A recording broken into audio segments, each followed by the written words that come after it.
예수님께서 제자들에게 하시는 말씀이 너희가 몇 날이 못 되어서 성령으로 세례를 받으리라 그랬습니다.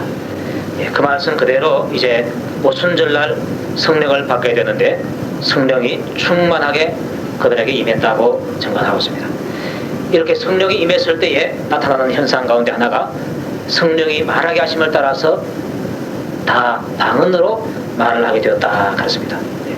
자기들이 말한 것이 아니라 성령이 말하게 하심을 따라서 방언으로 말하게 되었다 그랬습니다. 이스라엘 나라 말이 나온 것이 아니라 그 위에 모여있는 여러 나라 사람들의 말이 제자들의 입에서부터 나오게 된 것입니다. 자, 그렇게 되니까 사람들이 깜짝 놀랐습니다. 이 어찌된 일이냐, 이게 어찌된 일이냐, 저 사람들 갈릴리 사람이고 우리나라 이 외국어를 알지 못하는 사람인 것 같은데 저들이 우리가 알아들을 수 있는 우리나라 말로 말을 하니까, 하나님의 큰 일을 말하니까 이게 도대체 어떻게 된 일이냐 궁금해했습니다. 놀랍고 궁금해했습니다. 그 가운데 어떤 사람들은 저 사람들 술 먹고 안 그러나 하면서 조롱하는 자도 있었습니다. 의욕하고 놀라고 조롱하는 그런 사람들에 대해서 베드로가 나서서 말합니다. 내 말 한번 들어봐라. 술 취한 것이 아니다. 이 현상은 구약 성경에 있는 그 요엘 선지자의 예언대로 하나님의 영을 받아서 그렇게 된 것이다. 이렇게 말씀하고 있습니다. 그 하나님의 영이 바로 우리에게 익숙한 성령입니다. 다시 합시다. 하나님의 영이 성령님이시다. 성령 받아서 지금 성령이 말하게 하심을 따라서 너희들에게 알아들을 수 있는 말을 지금 하고 있는 것이다. 그렇게 말하는 것입니다. 우리가 여기서 할 것은 이 성령의 역사는 딱 한 가지로 나타나는 것이 아니라 아주 다양하게 나타나는 것을 여러분들이 아셔야 됩니다. 성령님께서 우리에게 오셔서 은사 주실 때도 마찬가지입니다. 은사 줘도 똑같은 것을 주는 것이 아니라 사람마다 다르게 주십니다. 어떤 사람에게는 예언, 어떤 사람에게는 병고침, 능력 행함, 영분별함, 지혜 말씀, 지식의 말씀, 구제 다스림, 이런 것 여러 가지 은사들이 나타나게 되고요. 또 성령님께서 열매를 또 맺게 해주시는데도 이 열매도 9가지 열매가 있다고 말씀하고 있습니다. 사랑과 희락과 화평, 오래 참는 자비, 양선, 온유, 충성, 온유, 절제, 이런 열매를 맺게 하는 것입니다. 때로는 성령이 임해서 은사가 나타나기도 하고 또 성령이 임해서 열매가 나타나기도 하고 이러한 현상들이 일어나는 것입니다. 그리고 공통적인 것이 있는데 모든 것을 통해서 우리 성령님께서는 우리 안에 오셔서 우리를 진리 가운데로 인도하신다는 사실입니다. 여러분들, 성령님께서 여러분들을 진리 가운데로 인도해 주시기를 바랍니다. 내가 이 세상을 살아오면서 여러 가지 말을 듣고 여러 가지 경험을 했는데 이 모든 것이 내 머릿속에 있습니다. 그런데 여기에 있는 머릿속에 들어있는 것 가운데서는 진리가 아닌 것들이 너무나 많이 들어있습니다. 진리가 아닌 것들이 너무나 많이 들어있습니다. 그래서 성령님께서는 그것을 아시기 때문에 우리를 진리 가운데로 인도해 주시는 것입니다. 어떤 사람은 지옥에 어디 있냐, 그 사람은 그런 말 들었어요. 자기가 경험해봐도 지옥이 없는 것 같으니까 그런 말 하는데 성령님께서 오시면 왜 지옥이 없느냐, 지옥이 있다는 것을 깨닫게 하십니다. 천국이 어디 있냐, 성령님께서 오시면 천국을 깨닫게 해주시는 것입니다. 예수를 사람들이 잘 몰라요. 어떤 사람은 훌륭한 사람이다. 왜? 세계 3대 성인 가운데 하나라고 배웠기 때문에 훌륭한 사람이라 그렇게 합니다. 그런데 성령님께서 오시면은 예수를 훌륭한 사람으로 보는 것이 아니라 예수님은 바로 하나님의 아들이시고 바로 나의 구원 주가 되신다는 사실을 믿게 되는 것입니다. 그래서 성령님께서는 하나님을 가리켜서 너 아버지다, 아빠라고 불러라, 그렇게 말씀하시고 예수님을 가리켜서 너를 구원하신 주님이시다, 주님으로 부르라고 말하는 것입니다. 자, 여러분들 하나님 아버지 한번 해봅시다. 하나님 아버지, 예수 내 구주. 이게 따라서 하는 것이 아니라 믿음으로 고백할 수 있는 것이 바로 내 안에 성령님께서 하시는 일인 것입니다. 성령님께서 오셔서 은사 주시는 것 귀하고요, 성령의 열매 맺는 것도 귀합니다.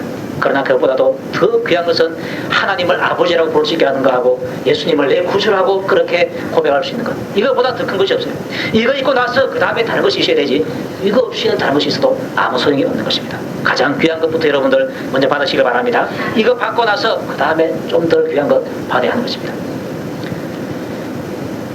자, 이렇게 성령을 받았을 때에 베드로는 즉시로 이 현상이 바로 요엘서를 통해서 주신 말씀이고 또 이 현상이 또 다윗에게부터 다윗에게 예언한 그 모든 것이 이루어진 것이라는 것을 알고서 그렇게 즉석에서 지금 설교하고 있는 것입니다.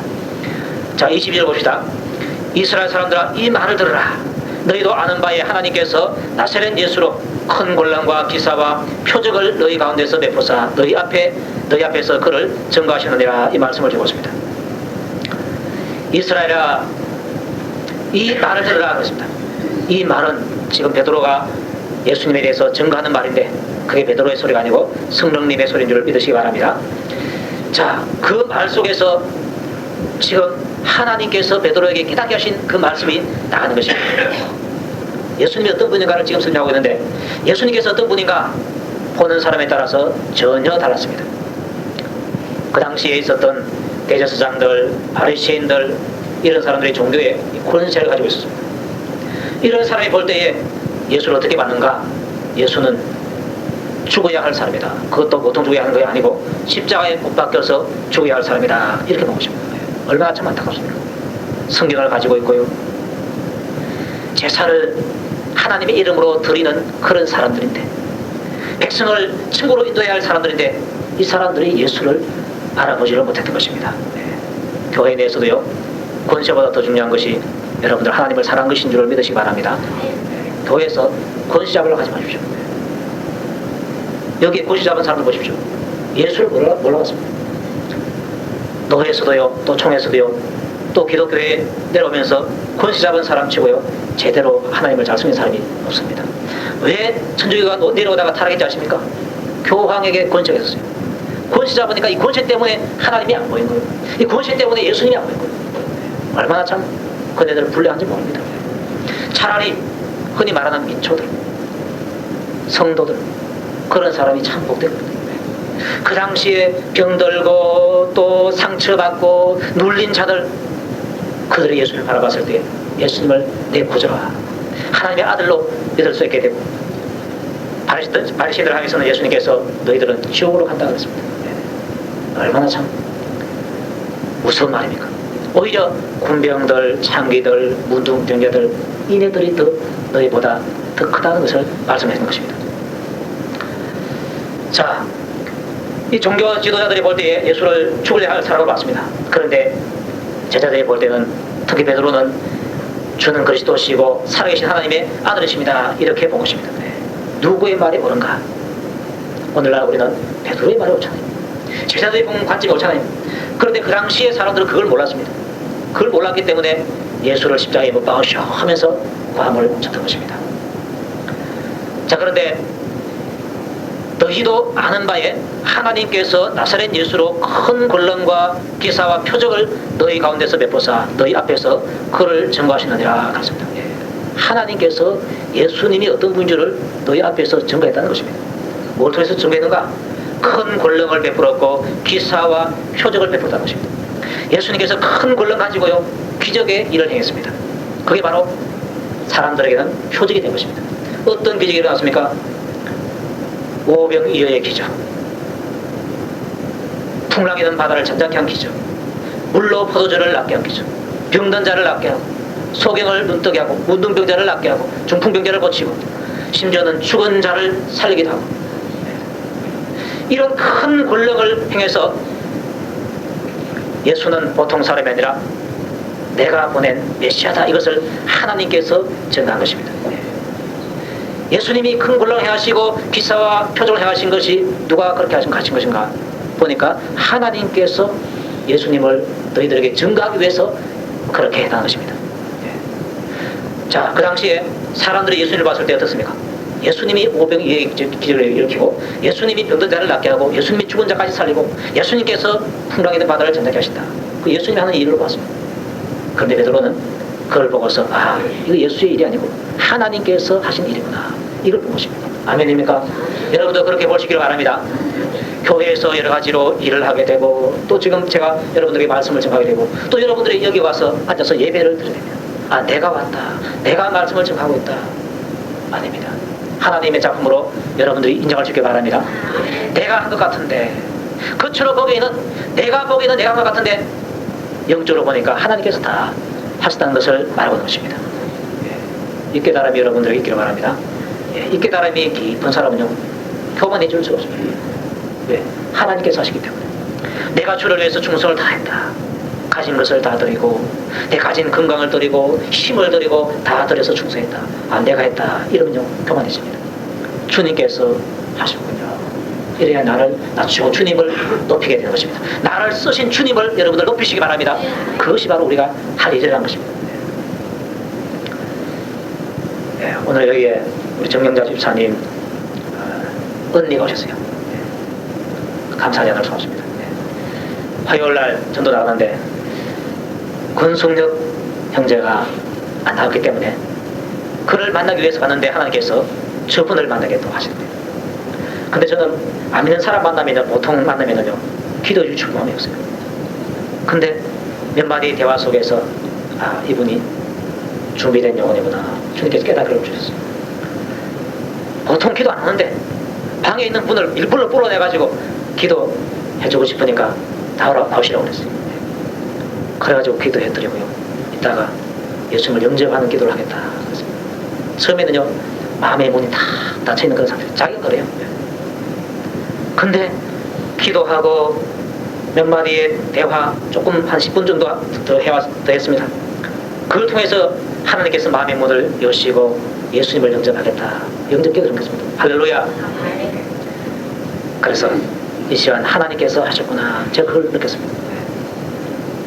본인은 손을 보고 감사합니다. 고개를 이렇게 숙이다 그래요. 근데 저는 주님께 영광 그랬습니다. 제가 한 것이 아니고 주님께서 하신 것입니다. 할렐루야. 그래서 전도를 주님께서 하시고 구원을 주님께서 하십니다. 그래서 기도가 필요한 것입니다. 아멘입니까? 네. 베드로가 눈이 열렸습니다. 너희도 아는 바에 하나님께서 그를 증가하시느니라. 어떻게? 나사렛 예수로 하여금 큰 권능과 기사와 표적을 너희 가운데서 베풀어서 너희 앞에서 하나님께서 예수님을 증거했다는 것입니다. 하나님의 작품이라는 것을 인정한 것입니다. 그가 하나님의 정하신 뜻과 미리 아신 대로 내어준 바 되었거늘 너희가 법 없는 자들의 손을 빌어 못 박아 죽였다 그랬습니다. 하나님의 정하신 뜻과 미리 아신 대로 십자가에 내어준 바 되었다 그랬는데 예수님의 그 죽으심은 억울한 죽음도 아니고 우연한 죽음도 아니고 재수 없어가지고 죽은 것도 아니고 누명 써가지고 죽은 것이 아니라는 것입니다. 우연이 아니고 미리 하나님께서 정하신 뜻과 미리 아신 대로 그렇게 되었다는 것을 말씀해주고 하는 것입니다. 창세기 3장에 그게 나와 있습니다. 여인의 후손의 발꿈치를 그 뱀이 상하였다. 그게 바로 십자가의 사건을 예언한 것입니다. 그리고 더 구체적으로는 우리가 고난주간 되면은 잘 보는 성경이 있습니다. 이사야서 53장. 그가 찔림은 우리의 허물을 인하며 그가 상한 우리의 죄악을 인함이라.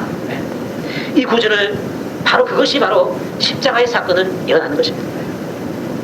고난의 종, 그 앞으로 가는 메시아가 고난의 종이 되어서 고난을 받는데 찔리고 상하시고 매맞고 마지막에는 십자가에서 죽으신다.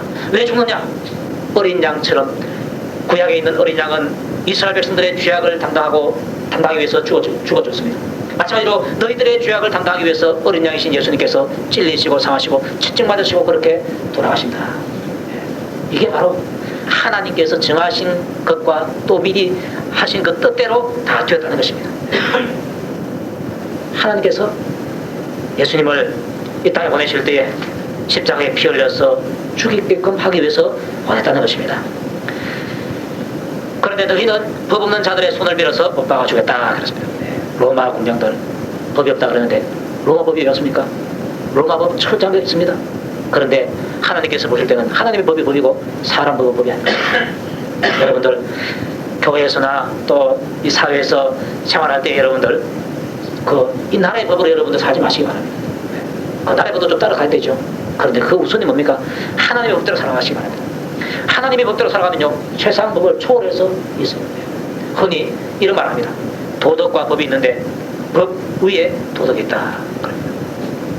그런데 사실은 도덕 위에 하나님의 법이 있는 줄 믿으시기 바랍니다. 사실은 하나님의 법대로만 우리가 산다면요 세상 법이 필요 없어요. 원수까지라도 용서해주라. 원수까지라도 용서해주라. 뭐 그러면 뭐 무슨 내가 손해봐도 뭐 세상 법에 그럴 필요가 있습니까? 하나님께서 우리에게 주신 말씀, 이 법, 이게 바로 나를 살리는 법입니다. 그 법대로 할 때 내가 복을 받는 법이 되는 것입니다. 자, 너희들이 그 법 없는 로마 사람들에게 내어주어서 십자가에 못 박아 죽였다. 그러나 하나님께서 사망의 고통을 풀어서 살리셨으니 이는 그가 사망에게 매어 있을 수 없었습니다. 그렇습니다. 사망도요, 죄인을 잡지 죄 없는 사람을 사망이 잡지를 못합니다. 사망의 본질을 가지고 있는 자가 악인데 악이가 죄 있는 사람을 잡아요. 아담과 하와가 죄를 지었을 때 야 이놈아 너 죄 지었지? 이제 내 거다. 죄 짓기 전에는 잡지 못합니다. 죄 지고 난 다음에 내 거다 하면서 잡아버렸습니다. 그런데 그 사망 권세가 예수님을 잡지 못하는 것입니다. 왜냐? 예수님은 죄가 없는 분이기 때문에 그런 것입니다. 그래서 하나님께서 예수님께서 죄가 없다는 것을 인정하게끔 하기 위해서 죽은 자 가운데서 다시금 하나님께서 예수님을 살리게 된 줄로 믿으시기 바랍니다. 그래서 하나님의 아들로 인정되었고 그가 살아나심으로 말미암아 이분은 죄가 없다는 사실을 만천하에 공포하게 된 것입니다.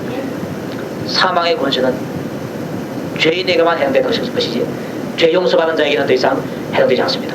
그래서 바울은 사망아 너의 쏘는 것이 어디 있느냐 그렇게 지금 돌리고 있는 것입니다. 여기에 이 사자가 아주 무섭습니다. 사자가 있는데 아주 무섭습니다. 그런데 이 사자가 우리를 뛰쳐나와서 지금 풀려있다 그러면 어떻습니까? 살기 위해서는 막 그러면 알상을 하면서 내가 도망가야 됩니다. 그런데 그걸 우리가 가다 놨거나 아니면은 목을 딱 매가지고 셔츠를 딱 박아가지고 꼼짝도 못하게 놨다 그러면 어떻습니까? 도망갈 필요 없어요. 그거 놀리면 됩니다. 달성공원에 과거에 가니까 사자가 있는데요. 우리 안에 같이 있어요. 호랑이도 있고 그쪽에 가서 건강하게 구경하고 있으면 됩니다. 도망갈 필요 없어요. 왜? 그놈이 나를 못 쫓아옵니까? 왜 못 쫓아옵니까? 딱 막아놨기 때문에. 이 사망의 권세가 사자처럼 강한 것인데 하나님께서 죄인들에게는 풀어놨는데 의인에게는 그것을 딱 깔아놨습니다. 그래서 우리는 사망을 향해서 조롱할 수 있는 것입니다. 사망아 너의 쏘는 것이 어디 있느냐? 너의 정죄하는 것이 어디 있느냐 하면서가 마음대로 놀려도 괜찮다는 것입니다. 왜? 우리는 부활의 복을 이미 닦고 있기 때문에 그렇다는 것입니다. 네. 그래서 하나님께서 이 사망의 고통을 풀어서 살리셨다. 왜? 그는 사망에 매여서 있을 수 없다는 것입니다. 일시적으로 우리의 죄를 지시고 십자가에서 죽어주셨지만은 또 무덤에 내려가셨지만은 그러나 그분은 의인이기 때문에 그 사망 권세 아래 있는 분이 아니다는 겁니다. 그래서 하나님께서 다시금 그 사망의 권세를 풀어가지고 살리게 됐다는 것입니다. 그래서 이 예수가 나사렛 예수가 바로 나의 아들이다. 하나님 아들로 인정이 됐다고 그렇게 말씀하고 있는 것입니다. 아멘입니까? 자, 이런 사건이 구약성경에 이미 예언되어져 있다 그렇게 말합니다. 구약성경이라고 했을 때 우리는 들어도 뭐 잘 모릅니다. 그런데 지금 베드로로부터 이 설교를 듣고 있는 사람들은 다윗의 시편의 이야기를 들으면 그거 내가 암송하고 있는 것인데 내가 많이 들었던 것인데 이렇게 나온 겁니다. 그래서 그 구약성경을 통해서 저들에게 하나님 말씀을 지금 깨우쳐주고 있는 것입니다. 다윗 시를 통해서 하나님께서 말씀하셨던 것입니다. 다윗이 저를 가리켜 가로되 내가 항상 내 앞에 계신 주를 배웠으며 나로 요동치 않게 하기 위하여 그가 내 우편에 계시도다 그렇습니다. 지금 나사렛 예수 하나님께서 다시 살리신 이 나사렛 예수가 어떤 분인가? 다윗이 구약시대 때에 예수님을 봤다는 것입니다. 신령한 은혜의 청 가운데서 보호자 우편에 계신 예수님을 바라봤다는 것입니다. 그래서 다윗이 그 예수님을 가리켜서 이렇게 말했습니다. 내가 항상 내 앞에 계신 주를 배웠으며 나로 요동치 않게 하기 위하여 그가 내 우편에 계시도다 그랬습니다. 하나님 보호자 우편에 계시는 그분을 다윗은 저분은 바로 항상 내 앞에 계신 주님이시다. 그분 주님이 바로 여러분 앞에도 늘 계십니다. 그분의 영은 내 안에 내 마음 안에 와 계시고요. 예수 믿는 사람이 마음 안에 와 계시고요. 그분이 항상 내 앞에서 계신다. 그런데 계셔서 뭘 하는가? 보니까 나로 요동치 않게 하기 위하여 그가 내 우편에 계시도다 그랬습니다. 여러분들 요동치 않게 하고 나를 도와주시려고 오신 예수님을 여러분들 붙드시기 바랍니다. 절대 놓치지 마시기 바랍니다. 그리고 그분을 마음껏 일하게 하시기 바랍니다. 여기에 나를 심부름하기 위해서 만약에 어떤 빚을 채줬답시다. 그러면 어떻습니까? 그 빚을 앉혀놓고 내가 할게 하면은요 빚을 노리는 겁니다. 내가 할 일도 내가 꼭 해야 할 일을 내가 해야 되지만은 지켜서 될 일이 있습니다. 그것은 빚세게 시키는 겁니다. 왜? 이 사람은 나를 돕기 위해서 원자이기 때문에. 예수님께서는 우리의 주님이신데요. 주님임에도 불구하고 나를 돕기 위해서 왔다는 겁니다. 감사하게도 나를 섬기기 위해서 왔다는 것입니다. 죽기까지 내가 너를 섬겨주겠다 그렇습니다. 아멘입니까? 그래서 우리는 예수님을 하여금 일을 하도록 해야 됩니다. 내가 일하는 것이 아니라.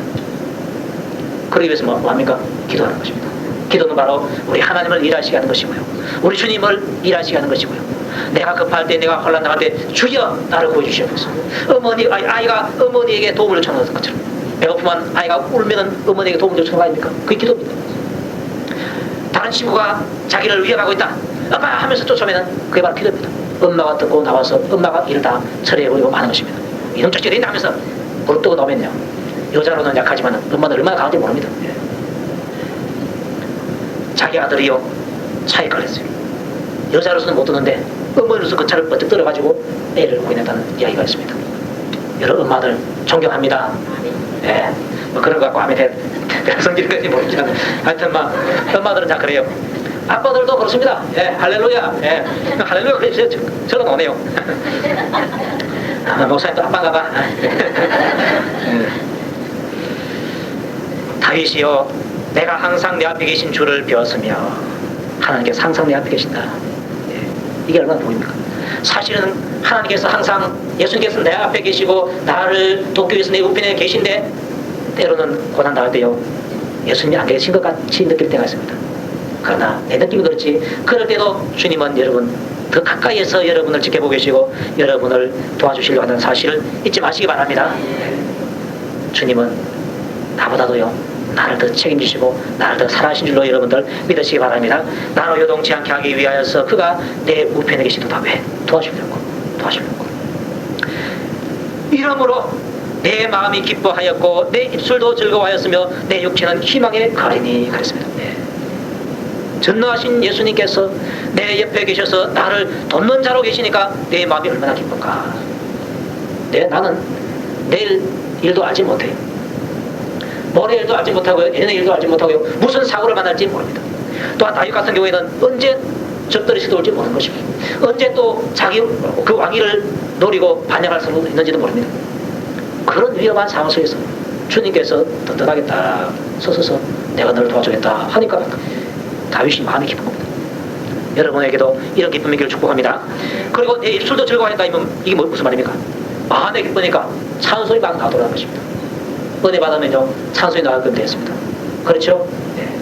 여러분도 마음이 기뻐서 여러분의 입술로 늘 찬송이 나오시기 바랍니다. 그 찬송을 주님께서 새 노래로 받으시게 될 것입니다. 그리고 육체는 희망이 간다. 왜? 살아날 수 있으니까. 왜 그런가? 이는 내 영혼을 음부에 버리지 아니하시며 주의 거룩한 자로 썩음을 당치 않게 하실 것이로다. 그렇습니다. 유대인들이요 이 구절 다 봤어요. 내 영혼을 음부에 버리지 아니하시며 그 다음에 주의 거룩한 자로 썩음을 당치 않게 하실 것이로다 했습니다. 이 주의 거룩한 자가 바로 예수님이신데 그 예수님이 썩음을 당치 않도록 하신다. 이 말이 무슨 말인지 몰랐습니다. 나중에 알고 보니까 이게 바로 부활을 예언한 것이라는 겁니다. 그래서 예수님께서 죽은 지 사흘 만에 다시금 살아나셨다. 왜 살아나셨는가? 바로 시편에 있지 않느냐. 주의 거룩한 자 예수님을 하여금 썩음을 당치 않게 하시는 것입니다. 다윗은 그 시체가 썩었지 않느냐. 이 다윗 이야기가 아니고 이건 바로 메시아에 관한 이야기다. 그 메시아가 누구냐? 예수님이다. 예수님이 바로 썩음을 당치 않기 위해서 하나님께서 3일 만에 살린 것이 아니냐. 성령을 바꿔보니까 이걸 알았다는 것입니다. 성령 받지 못한 사람은 이걸 봐도 이 말씀이 무슨 말인지 몰랐습니다. 여러분들에게 성령님께서 복을 주시었어요. 말씀 들을 때마다 그 말씀의 뜻이 열리시기 바랍니다. 열어가지고 열려있으면요 이 말씀들이 얼마나 나에게 복이 되는지 몰라요. 이거 예수님께서 우리 하나님께서 나를 사랑하셔서 주신 말씀입니다. 나를 생명의 길로 이끌고 나를 복된 길로 이끌기 위해서 주신 말씀입니다. 그렇기 때문에요 이 말씀이 깨달아진 말씀이 나 안에 들어와서 나를 변화시키면요 이게 얼마나 참 굉장히 모릅니다. 마지막 절에 보니까 주께서 생명의 길로 내게 보이셨으니 주의 앞에서 나로 기쁨이 충만하게 하시리로다 이렇게 말하고 있습니다. 보니까 주께서 생명의 길로 내게 보이셨다. 다시 합시다. 주께서 생명의 길로 내게 보이셨다. 아멘입니까? 아, 내가 예수 믿어야 영생 얻는구나. 내가 예수 믿어야 천국 가는구나.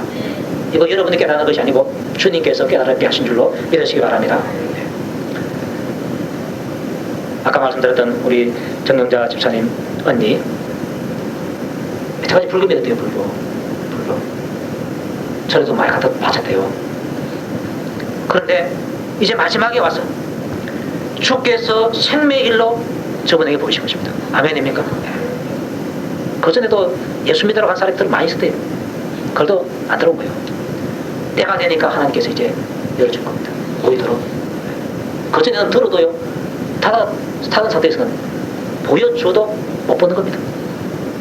눈을 감아버리면요, 옆 화면에 뭐 떠도 못 보이는 겁니다. 그런데 보여줬을 때 하나님께서 영안을 열어주시니까, 아, 예수 믿는 이 길이 바로 내가 사는 길이구나. 이거. 이 진리를 여러분들 절대로 놓치지 마시기 바랍니다. 마귀는 우리가 이것을 깨닫고 있으면요, 이걸 빼앗아가려고요, 의심을 주기도 하고, 판결을 어렵게 하기도 하고, 핍박을 가하기도 합니다. 그러나 우리가 돈을 놓치지 않기 위해서 돈을 꼭 잡고 있는 것처럼요, 보수를 놓치지 않기 위해서 보수를 꼭 잡고 있는 것처럼, 우리는 그보다도 더 귀한 이 진리의 말씀, 생명의 길을 보인 것, 이걸 여러분들 절대로 놓치지 마시기 바랍니다. 내 가진 모든 것을 다 잃는다 할지라도 이거 잃으면 안 돼요. 내 생명을 잃는다 할지라도 이거 놓치면 안 될 줄로 믿으시기 바랍니다. 주께서 생명의 길로 내게 모셨다. 예수 믿는 이 길이 바로 내가 사는 길이구나. 예수 믿는 이 길이 바로 내가 복된 길이구나. 지고 가는 길이구나. 이걸 알아는 것입니다. 다윗은 하나님의 은혜로 생명의 길을 받습니다. 그게 바로 하나님 보좌 우편에 계신, 항상 내 앞에 계시고 내 곁에서 내 우편에서 나를 도와주시는 그분이 바로 생명의 길이구나. 예수님께서 내가 진리요 길이요 생명이다. 천국 가는 길이다. 진리다. 내가 영생을 주는 생명이다. 생명의 근원체가 된다고 말씀했습니다. 그래서 그분을 믿고 그분을 딱 붙들 때요, 그분의 진리가 내 것이 되고, 그분의 길이 내 길이고, 그분의 생명이 바로 내 생명인 줄을 믿습니다. 이렇게 되니까 그분을 믿지 않을 수가 없는 것입니다. 오늘 우리가 이 말씀 보니까 베드로가 예수님께 대해서 증거했습니다. 예수님이 다른 분이 아니라 메시아이다. 표적과 기사가 큰 권력을 행하신 분이신데 그분이 바로 메시아다. 하나님께서 그것을 증거하셨다. 그렇게 말씀하고, 더 중요한 것은 다윗이 그분을 나를 돕는 자로, 나를 붙드는 자로 그렇게 믿고서 살았다는 것입니다. 그 예수님이 오늘날 여러분들의 돕는 자이십니다. 여러분들을 보호하시는 보호자이십니다. 그래서 그분이 항상 내 곁에 계시고, 그것도 모자라서 그분의 영이 내 안에 계셔서 나를 진리가도로 인도하시고 생명의 길로 보여주신 것, 너무나 감사한 것입니다. 그래서 우리는 그분으로 인해서 기뻐하고 찬송하면서 소망 가운데서 살아가는 그런 복을 얻게 됐습니다. 이 복이 여러분들에게 충만하게 임하기를 바라고, 절대로 놓치지 않고 그것을 끝까지 붙드실 수 있기를 주의 이름으로 축복합니다. 우리 하나님께 영광을 돌립니다. 하나님께서 저희들에게 주신 이 말씀을 우리가 듣고 감사를 드립니다. 주님께서 생명의 길로 우리에게 보여주셨는데 감사합니다. 우리가 믿는 이 예수님을 절대로 놓치지 아니하고 끝까지 붙들 수 있도록 은혜를 베풀어 주시옵소서. 내 모든 것을 투자해서라도 붙들고 내 모든 것을 잃는다 할지라도 주님을 잃지 않도록 주님께서 저희들을 붙들어 주시고 인도해 주시옵소서. 오늘도 주님께서 우리 모든 성도들 한 사람 한 사람을 붙들어 주시고 저들의 믿음이 요동치 않게 하시고 저들이 주님 안에서 복된 삶을 살아갈 수 있도록 돌봐주시고 항상 저들을 어려움에서 건져주시고 피곤함에서 건져주시고 또한 무능함에서 건져주시어서 항상 소망 가운데서 활기차게 이 땅의 인생을 잘 살아갈 수 있도록 은혜 베풀어 주시옵소서. 예수님 이름으로 기도하옵나이다. 아멘.